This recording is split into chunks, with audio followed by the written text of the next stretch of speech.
Bonsoir à toutes et à tous, j'espère que vous allez bien. Eh bien écoutez, moi ce soir je vous fais cette vidéo euh, pour vous emmener avec moi dans la forêt de Brocéliande.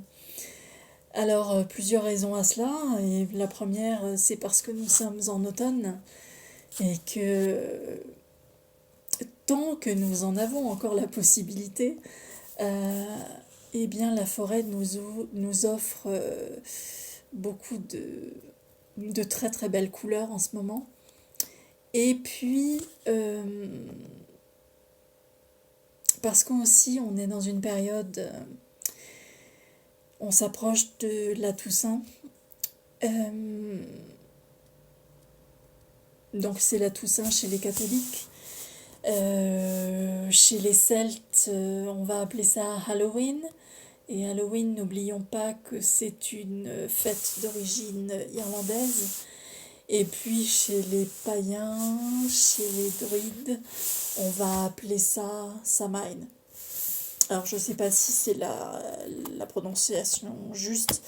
En tout cas, ça s'écrit Samhain. Et donc, j'avais envie de vous remmener avec moi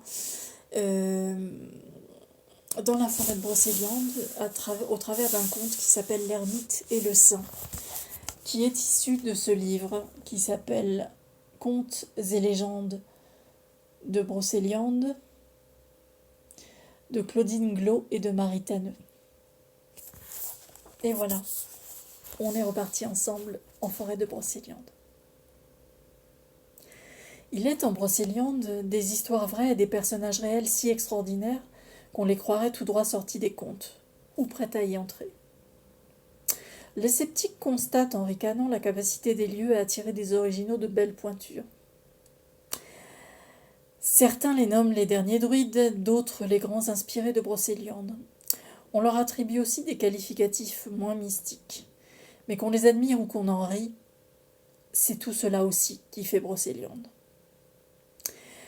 Lorsqu'on suit le joli chemin qui mène au Val aux Fées, on découvre des rochers, entre guillemets, druidiques, du pas de la chèvre, la pierre à sacrifice et les ruines de la maison de Jobard. Les rochers sont peut-être néolithiques. Que les druides aient grand-chose à voir avec eux demeure à prouver. Mais la croyance est tenace, la chronologie relative, le temps, une notion fugace, et la référence celtique tentante. Alors les pierres restent druidiques et sacrificielles pour faire bonne mesure.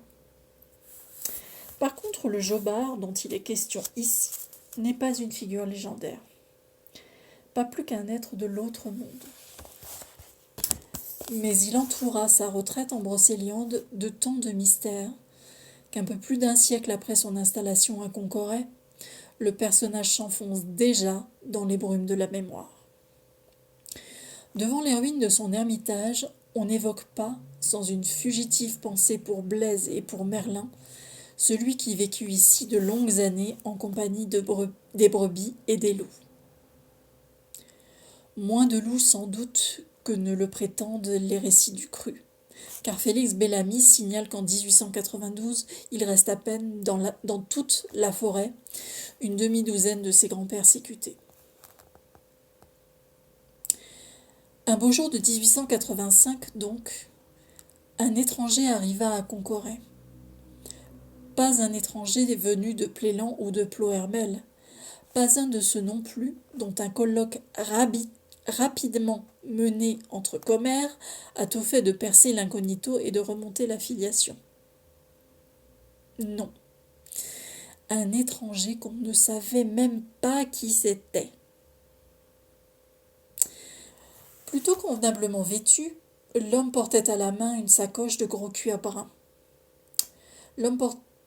Il demanda à être reçu par le maire, devant lequel il étala toute une liasse de papiers timbrés.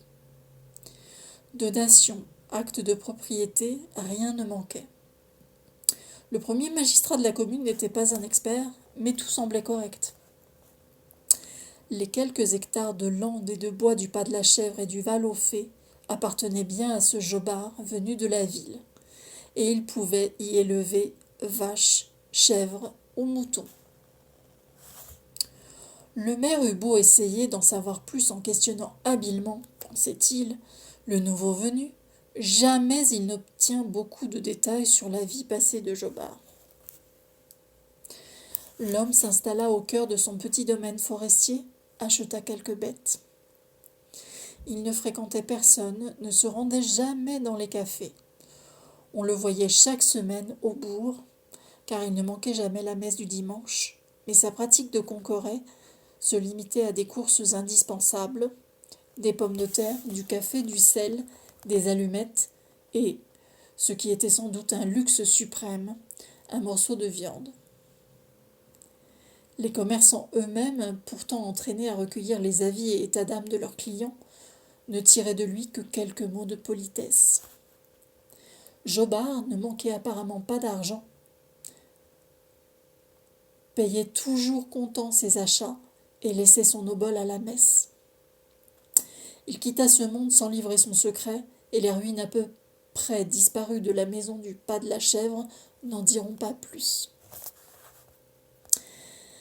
De l'autre côté de Brocéliande, un autre ermite avait défrayé la chronique 4 siècles plus tôt, au temps que la Bretagne était encore un duché. Il s'appelait, dit-on, Yvon Arsquet et avait des idées politiques. Porté par l'ardeur de sa jeunesse, il entreprit d'ourdir une conspiration contre Pierre Landais, le puissant ministre des Finances du duc François II, le père de la duchesse Anne. Le jeune homme voulait prouver la corruption de celui-ci, dénoncer sa mauvaise conduite des affaires, bref, il avait échafaudé la panoplie complète de la revendication ordinaire.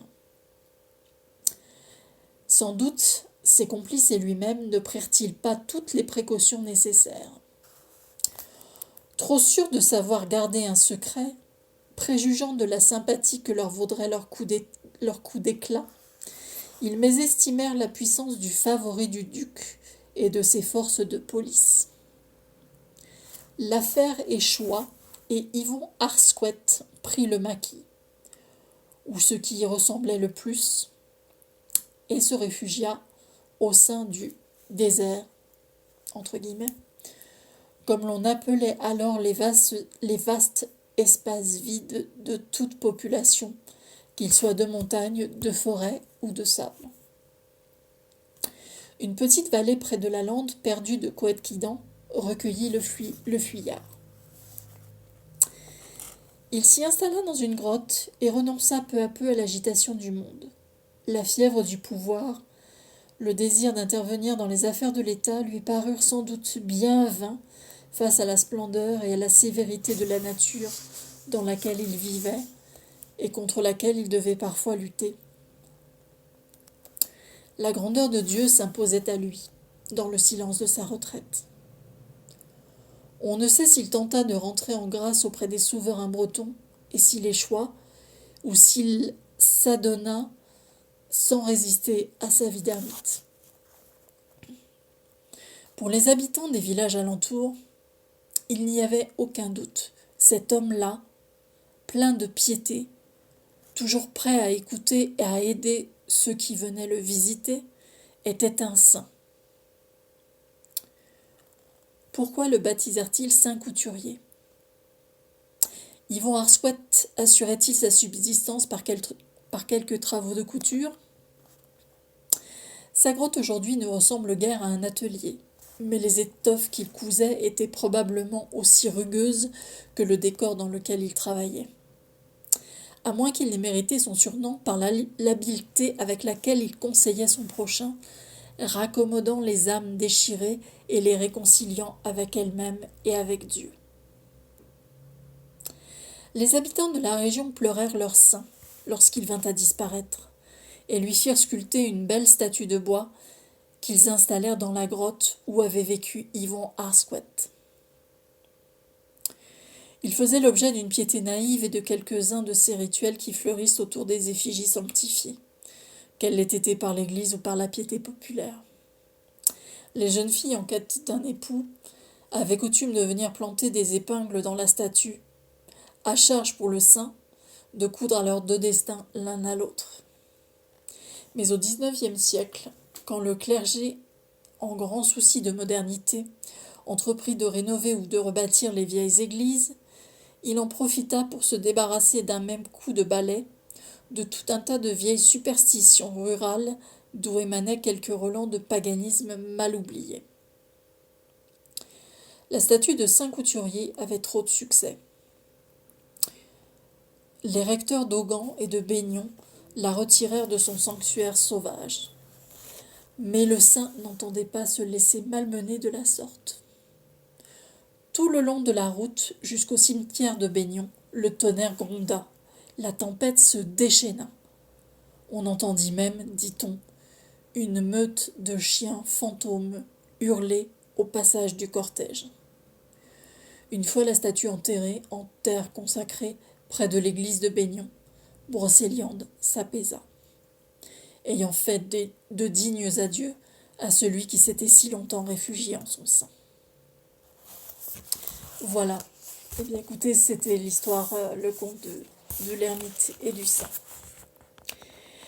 Je voulais aussi préciser une petite chose parce que, vous savez, j'ai pris l'habitude d'enregistrer les mélodies qui me viennent sans que je calcule quoi que ce soit. Alors je les enregistre parce que ces mélodies me font du bien et je les enregistre aussi parce que je pense que peut-être elles peuvent aider certains d'entre vous. Alors, quand je dis elles peuvent aider certains d'entre vous, elles peuvent aider les adultes, mais peut-être peuvent-elles aussi aider les enfants. Et je pense à ceux qui ont parfois du mal à endormir leurs petits. Alors, je ne prétends pas qu'elles réussiront forcément à les endormir, mais peut-être que ça peut être une aide à laquelle vous pouvez penser un soir, un soir où effectivement vous avez du mal à endormir vos chérubins. Je dirais que dans ces cas-là, toute aide est la bienvenue. Voilà. Eh bien écoutez les amis, moi je vous souhaite de très bien vous porter, de prendre bien soin de vous. Et je vous souhaite une belle soirée, une belle journée en fonction du moment de la journée où vous écouterez cette vidéo, ce conte. Et je vous dis à très très bientôt dans une nouvelle vidéo. Au revoir.